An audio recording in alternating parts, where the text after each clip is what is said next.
Congress party తరపున అయితే మా స్టాండ్ చాలా క్లియర్ గా ఉంది. జేడి సిలమన్న గారు చెప్పినట్టుగా 1996 లోనే పివి నరసింహరావు గారు ప్రధానమంత్రిగా ఉన్న రోజుల్లోనే కేబినెట్ లో దీన్ని ఆమోదించడం జరిగింది. దళిత ఎస్సీలకు ఎస్సీ స్టేటస్ ఇవ్వాల్సిందే అన్న విషయం అప్పటి నుంచి ఇది ఈ పోరాటం జరుగుతుంది. కేబినెట్ లో ఆమోదం చేయడమే కాదు, పార్లమెంట్ లో దీన్ని టేబుల్ కూడా చేయడం జరిగింది. ఆ తర్వాత కూడా జస్టిస్ రంగనాథ్ మిశ్రా గారి కమిషన్ వేసింది కూడా కాంగ్రెస్ పార్టీయే. దాని రిపోర్ట్ వచ్చిన తర్వాత దాన్ని అమలు చేయాలి అన్న ఉద్దేశం కూడా కాంగ్రెస్ పార్టీకి ఉంది. ఆ రిపోర్ట్ లో చాలా స్పష్టంగా చెప్పడం జరిగింది, ఎస్సీలను, క్రిస్టియన్ ఎస్సీలను కూడా ఎస్సీలుగా పరిగణించాలి. ఎందుకంటే వివక్ష అన్నది ఒక వాస్తవం. వాళ్ళను అలా పరిగణించకపోతే వాళ్ళకు అన్యాయం చేసినట్టు అవుతుంది అని చెప్తూ పారాగ్రాఫ్ 3ని వెంటనే ఎలిమినేట్ చేయాలి అన్న విషయం కూడా కమిటీ చెప్పడం జరిగింది. అంతేకాదు కులానికి మతానికి లింక్ లేదు కాబట్టి దీన్ని ఎస్సీ కులం నుంచి మతం అన్న దాన్ని టోటల్ గా డీలింక్ చేయాలి అన్న విషయం కూడా రంగనాథన్ కమిటీ చాలా స్పష్టంగా జరిగింది. ఆ తర్వాత 2009 లో రాజశేఖర రెడ్డి గారు ముఖ్యమంత్రిగా ఉండగా అసెంబ్లీలో తీర్మానం చేసి అది కూడా కేంద్రానికి పంపించడం జరిగింది. నాకు ఆ రోజుల్లో చాలా బాగా గుర్తు. నానైతే చాలా సార్లు చెప్పడం కూడా జరిగింది, దళితులకు ఇది చాలా అవసరం, దళిత క్రిస్టియన్స్ కు మనం ఇది చేయాల్సిన అవసరం ఉంది. సోనియా గాంధీ గారిని, మన్మోహన్ సింగ్ గారిని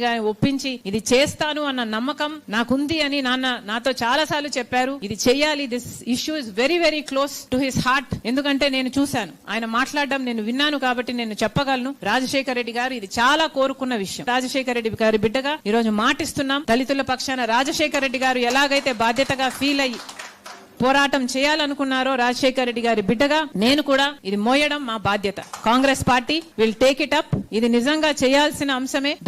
దళిత క్రిస్టియన్స్ ఎస్సీ హోదా కలిగి ఉండాలి. పారాగ్రాఫ్ 3ని ఎలిమినేట్ చేయాలి. కులానికి మతానికి సంబంధం ఉండకూడదు. కాబట్టి కాంగ్రెస్ పార్టీ తరఫున మేము ఇవన్నీ కూడా కేంద్ర ప్రభుత్వాన్ని డిమాండ్ చేస్తున్నాం. వెంటనే రంగనాథ్ మిశ్రా గారు ఏ పాయింట్లు అయితే పెట్టారో మొత్తం రిపోర్ట్ ని టేబుల్ అయినా